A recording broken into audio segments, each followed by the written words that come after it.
আসসালামু আলাইকুম। অষ্টম শ্রেণীর জুনিয়র বৃত্তি পরীক্ষার্থী ২০২৫। আগামীকাল অর্থাৎ সোমবার তোমাদের ইংরেজি সাবজেক্টের পরীক্ষা।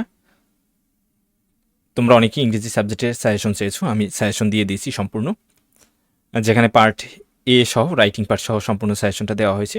এরপরও তোমরা ইংরেজি প্রথম পত্র বা প্রথম অংশের পার্ট এর সাজেশন চেয়েছো, শর্ট সাজেশন। আমি শর্ট সাজেশনটি তুলে ধরছি। একইভাবে ধারাবাহিকভাবে তোমাদের পার্ট বি এর শর্ট সাজেশনটি তুলে ধরা হবে, তোমরা সেটা দেখবে। তোমরা জানো তোমাদের কোশ্চেনের 3টি অংশ, সেটা হলো পার্ট এ রিডিং 40 মার্কস এতে থাকবে, এটা সাধারণত প্রথম পত্র। পার্ট বি গ্রামার, এতে 30 মার্কস, এটা তোমাদের দ্বিতীয় পত্রের অংশ। তোমরা অনেকেই দ্বিতীয় পত্রের সাজেশন চেয়েছো। আসলে দ্বিতীয় পত্রে আমি ওই সাজেশনটা বলে দিয়েছিলাম যে আসলে দ্বিতীয় পত্রে নির্দিষ্ট সাজেশন দেওয়া খুব মুশকিল। যদি কেউ দিয়ে থাকে সেক্ষেত্রে তোমার কমন পড়বে কি সেটা আমি বলতে পারি না। যারা এ ধরনের সাজেশন দেয় তারাই বলতে পারে, আর যারা পরীক্ষা দেয়। আসলে এখানে তোমাদের কিছু বিষয় রয়েছে, সেটা হলো 11, 12, 13 এগুলো নিয়ম রয়েছে। তোমরা নিয়মটা শিখলে বা তোমার যে নিয়ম অলরেডি পড়েছো, তাহলেই তুমি এগুলো পরীক্ষায় পেয়ে যাবে, পারবে অনায়াসে। এরপরে 10 নম্বর, তারপরে 9 এবং 10, হ্যাঁ, এই দুইটা তোমরা একটু বেশি বেশি প্র্যাকটিস করলে ইনশাল্লাহ তোমরা কমন পেয়ে যাবে। তোমার কমন বলতে সরাসরি কমন নয়, অর্থাৎ তোমার সিস্টেমের কমন পেয়ে যাবে। অর্থাৎ তুমি যদি বেশি প্র্যাকটিস করো তখন দেখবে তোমার গ্যাপ ফিলিং তোমার কাছে অনেকটা ইজি হয়ে যাবে, তুমি অনায়াসে এগুলো লিখতে পারো। একইভাবে টেবিলও তুমি যদি কিছু প্র্যাকটিস করো তখন দেখবে যে এগুলো তুমি অনায়াসে লিখতে পারো। আর সর্বশেষ পার্ট সি, এটা তো মুখস্থ। তাহলে আমরা সাজেশনে ফিরে যাই। পার্ট এ এর জন্য, পার্ট এ থেকে তোমাদের এতে দুটি এর জন্য আর কি তোমাদের সিন প্যাসেজ থাকবে প্রথমেই, দুইটা সিন প্যাসেজ থাকবে। তো দুইটা সিন প্যাসেজ থেকে তোমাদের যে সকল প্রশ্ন করা হবে সেগুলো হলো 1, 2, 3 এবং 4 নং। প্রথম 1, 2 থাকবে সিন প্যাসেজ 1 থেকে, এরপরে 3 এবং 4 থাকবে তোমাদের সিন প্যাসেজ 2 থেকে। এই জন্য seen passage 1 plus seen passage 2 এর জন্য এখানে মাত্র আমি 10টি প্যাসেজ দিয়েছি, তোমরা সবগুলোই পড়বে। তোমাদের কাছে বেশি মোটেও বেশি নয়, বেশি মনে হলেও মোটেও বেশি না, কারণ হলো এখান থেকে 2টি প্যাসেজ আসবে। তো তুমি ধরো 10টি থেকে 2টি প্যাসেজ আসবে, তাহলে 10টি আসলে অনেকটাই কম। তুমি যদি ভাগ করো সেক্ষেত্রে প্রত্যেক ভাগে 5টা পড়ে, 5টা থেকে একটি কমন, এমনটা বোঝায়।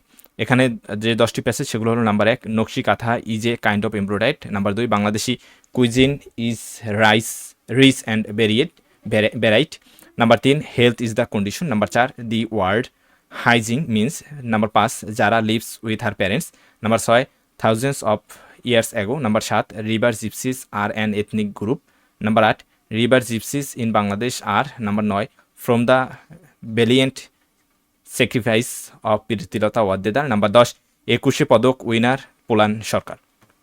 এরপরে তোমাদের থাকবে একটি আনসিন প্যাসেজ, যেখান থেকে 5 এবং 6 নংয়ের যে কোশ্চেনগুলো সেগুলো অ্যান্সার করতে হবে। 5-এ তোমাদের ইনফরমেশন ট্রান্সফার থাকতে পারে অথবা ট্রু ফলস থাকতে পারে, এবং 6 নম্বরে থাকবে তোমাদের সামারি রাইটিং। সামারি রাইটিংয়ের কীভাবে লিখবে সেটা আমাদের ইউটিউব চ্যানেলে দেওয়া রয়েছে, এতে তোমাদের 10 মার্কস। আর উপরে যে সিনথেসিস 1 এবং 2 থেকে যে 4 ধরনের প্রশ্ন হবে সেখানে তোমাদের কিন্তু 18 মার্কস। তাহলে আনসিন প্যাসেজ পড়বে তোমরা এখানে মোট 10টি রয়েছে, 10টি আনসিন প্যাসেজ পড়বে। সেগুলো হলো: number 1, Nelson Mandela; number 2, Socrates; number 3, Rabindranath Tagore; number 4, Zainul Abedin; number 5, the Nobel prize; number 6, Begum Rokeya; number 7, Shakespeare; number 8, Mother Teresa; number 9, captain Mohiuddin Jahangir; number 10, Jibanananda Das. এরপরে কোশ্চেন নং 7 তোমাদের ম্যাচিং থাকবে, এতে তোমাদের 4 মার্কস। এখানে মাত্র 10টি দিয়েছি, তোমরা সবগুলোই পড়বে, এবং এরপরে এর অতিরিক্ত একই ধরনের দুইটা তিনটাও থাকে তোমাদের ভিন্ন রকমের, সেটা পড়বে। যেমন ড্রাগ এডিকশন দিয়ে ড্রাগ এডিকশনের নামে কয়েকটা টেবিল থাকতে পারে, তোমরা সবগুলোই পড়বে। Number 1, drug addiction; number 2, student life. এগুলোর প্রত্যেকটাই প্রায় 2-1টি বা 3টি টাইপ রয়েছে, কিছু কিছু দেখা যায় বেশি রয়েছে, কমও রয়েছে, তোমরা পড়বে।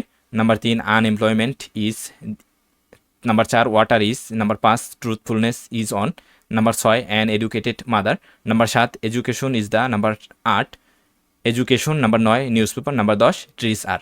এই 10টি পড়বে। এর বাইরে যেগুলো রয়েছে বা তোমরা যেগুলো অলরেডি পড়ে ফেলেছো সেগুলো পড়বে। একইভাবে উপরে যে সাজেশনে যেগুলো আনসিন, সিন, সব অন্যান্য যে বিষয়াবলী এর ভিতরে তোমরা যেগুলো অলরেডি পড়ে ফেলেছো সেগুলো কিন্তু বাদ দেবে না, সেগুলো পড়বে। অর্থাৎ যা পড়া হয়ে গেছে সেগুলো তো পড়বে, এরপর আমার এই সাজেশনটা ফলো করবে, ইনশাল্লাহ বাংলার মতো এটাও তোমরা কমন পেয়ে যাবে। এরপর আরেকটা বিষয় আমি একটু বলে রাখি, যেটা প্রথম সাজেশনে তোমরা বিভিন্ন ধরনের কমেন্ট করছো যে এগুলো কি আসবে কি না। আসলে এই যে আমি 2টা মডেল টেস্ট থেকে দেখিয়েছিলাম, এগুলো আসলে তোমাদের বোঝানোর জন্য আমি দেখিয়েছিলাম। এখানে মডেল টেস্ট 5 এবং মডেল টেস্ট 2 রয়েছে। এইটা এখানে যে প্যাসেজগুলো রয়েছে বা এখানে যে কোশ্চেনগুলো থেকে আমি দেখিয়েছি এগুলো যে আসবে, এগুলো কিন্তু আমি বলিনি, বা এগুলো যে তোমরা এটা করবে না যে এগুলো আসবে, এগুলো আসলে তোমাদের বোঝানোর স্বার্থে আমি আসলে দেখিয়েছিলাম। আশা করি তোমরা বিষয়টা বুঝতে পেরেছো। তোমরা অনেকেই কমেন্ট করছো যে স্যার এটা কি আসবে, ওই নাম্বারটা কি আসবে। হ্যাঁ, আশা করি তোমাদের বিষয়টা ক্লিয়ার হয়েছে। পরবর্তী সাজেশনগুলো দেখবে, এর পরপরই তোমাদের গণিত পরীক্ষা, তারপরে বিজ্ঞান, বাংলাদেশ বিশ্ব পরিচয় পরীক্ষাগুলো ইনশাল্লাহ তখনও আমাকে তোমাদের সাথে পাবে। আশা করি তোমাদের জন্য ভালো কিছু দেওয়ার চেষ্টা করব। আর কিছুক্ষণ পরে আমি লাইভে আসবো 8টা থেকে 9টার ভিতরে তোমরা যুক্ত হবে। তোমাদের সেক্ষেত্রে তোমরা অনেক কিছু জানতে পারবে এবং শিখতে পারবে, যেটা তোমাদের পরীক্ষায় খুব কাজে আসবে। ধন্যবাদ সবাইকে।